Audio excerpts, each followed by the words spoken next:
Hello, America. I know I haven't done a video in about a week or so, but I figured it was appropriate here today. Been all over the place, been seeing a lot of good patriots, been seeing a lot of people every single night on this campaign trail, fighting to serve this country again, working with people who want to serve this country as well, and who are tired of the people that are being served. So today we'll call this episode Truth Drop Thursday. Truth is hard. I told you from the beginning that I will seek and speak the truth no matter what. But right now, what I am seeing is hard. It's hard. So we'll jump right into it. We're going to jump right into a couple things. First off, DHS and their Department of, we'll say their new Department of Fact Checkers. That's my words, but their Disinformation Department. That's their new department there, their Disinformation Department. So they're going to make sure that everything that's being spread out on social media, I'm sure that's not coinciding with Elon Musk's purchase of Twitter. I'm sure that has nothing to do with it. But the same person that's going to be leading up that department is the one that said that Hunter Biden's laptop was fake news. So we all know that it was true at this point, but we still have the person that's running the fact check department that said it was fake news. Again, truth hurts. The biggest issue with this is your freedom of speech is being taken. Elections have consequences. 70% of the population, or 65 to 70% of the population, believe that the election had issues. And now our freedom of speech, our ultimate form of freedom of speech in elections, was legitimately, fraudulently done 2 years ago, and elections have consequences, and here we are. So whether you voted for our current administration or not, here's where we're at. And there's some laughable moments in here. I'm sure you'll get my meaning. So right now, did anybody see the peace talks that Biden has done in Ukraine and Russia for them? Yeah, me either. But what we are doing is we're poking a bear. We continue to throttle this thing up. The world is throttling this battle up. Do I agree with Putin invading Ukraine? Absolutely not. Do I agree with do I agree with our administration asking $33 billion to go to Ukraine? Absolutely not. The same people in charge of this disaster right now and what we're doing are the same people, the same treasonous actions that we saw in Afghanistan with $85 billion worth of equipment being left to our enemies and our allies in that region being slaughtered in the streets in front of their families because we left biometric data there. So soon we forget. So soon. We also see a definition change in the Department of Homeland Security on what a domestic terrorist is. And we see a House bill that's coming across that's going to change a couple of those things to root out white supremacy and other factions within our corrections department and our law enforcement. Nothing on any of the Black Lives Matter or anything else anywhere, or Antifa or any of those. We're rooting out these main issues in our police departments and our departments of corrections. And then we're labeling veterans, right-wing veterans, as domestic terrorists. That happened back under Obama. Freedom of speech is absolutely under attack right now. Absolutely under attack. And here we are, pumping weapons. We're patting ourselves on the back. We're giving ourselves the old POB. Ready? Here it is. POB. Pat on the back.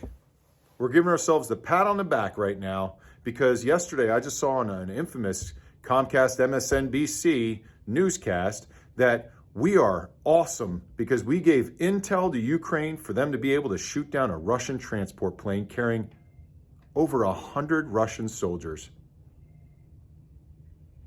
Let's reverse that. Let's say it was one of our transport planes and our men and women were shot down and killed. Let's say Russian weapons were killing our soldiers day in and day out. How would we feel about that? How would we feel about NATO drones coming into our country and striking targets within our country? Again, the war in Ukraine and Russia is terrible. But should we be dumping billions of dollars into this, poking the bear, or should we be actually spending money trying to find peace in this resolution as opposed to dumping more weapons over there, killing their soldiers, and then patting ourselves on the back for a job well done? This is a disaster. We are pushing and pushing and pushing and pushing for World War III. Why? Because elections have consequences. And guess what? They're pushing for us not to have an election in the midterms. I hate to say it, but that's what it is. Not only are we doing that, but guess what? We have our president speaking today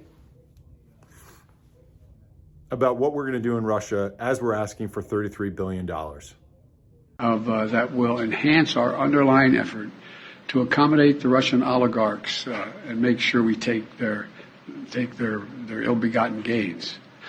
We're going to accommodate them. We're going to seize their yachts, their luxury homes, and other ill-begotten gains of Putin's kleptocracy. Kleptocracy and the guys who are the kleptocracies. But these are bad.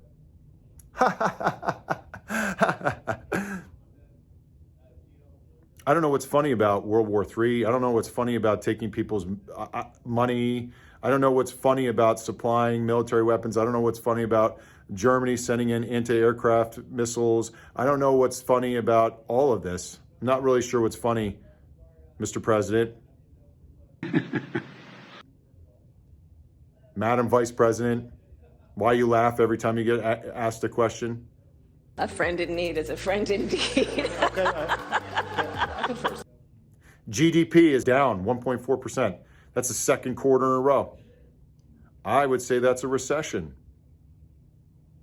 Inflation is up 8.5%. Why? Because we keep printing money. That money we want to send to Ukraine means nothing. We keep printing it. It's just printed. And you wonder why our inflation is going up? Because we keep printing and spending money that we don't have. This is your tax dollars. Is this what you want? Is this what you voted for? The time is now to stand up. Ask yourself. Ask yourself. If not me, then who? And if not now, then when? There is no one coming to save your country. The person that's going to save this country is the one who's watching this video right now. Seek and speak the truth, though it may be hard. Find your neighbors that are of like mind with you, because the other thing that we're talking about with inflation and everything else going on in Russia and Ukraine, food shortages. We've had 20 food processing plants across this country burn for some reason the last couple months. We're slaughtering chickens by the millions. We have beef. We're not going to get the same yield out of our fields. It's going to be a major issue come fall time. Right around the election.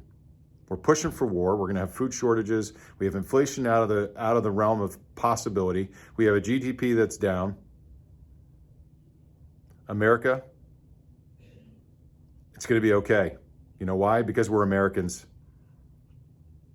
And it's the pursuit of happiness, and we are awesome at what we do, and we are awesome at fighting for our freedom, and we are awesome at taking care of our neighbors, and we are awesome at all of those things, and that's how we're going to prevail.